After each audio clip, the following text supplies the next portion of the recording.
New this morning, possible huge news for the cruise industry. The CDC now telling cruise lines if things go well, ships could start sailing from U.S. ports again by mid-summer. But there are some rules they would have to follow. Ezzy Castro is following the new developments for us live from Port Canaveral. And Ezzy, this was all laid out in a letter sent to companies last night.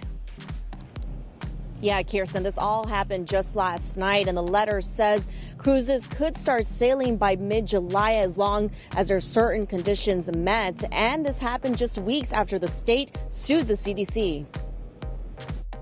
Cruise lines could soon be sailing by this summer. The CDC issued a letter to companies late last night explaining ships could sail from U.S. ports again with travel restrictions in place.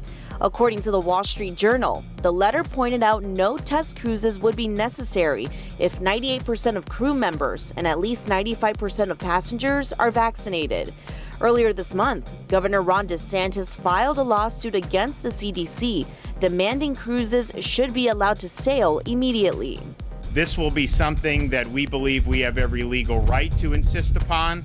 We don't believe the federal government has the right to mothball a major industry for over a year based on very little evidence and very little data. And just yesterday, port commissioners held a meeting highlighting the struggles the industry has been facing since the pandemic began. It's unfortunately the world we live in right now. It's not just cruise, it's everything is very, very partisan. All we want to do is get everybody on the same page and back on the ships.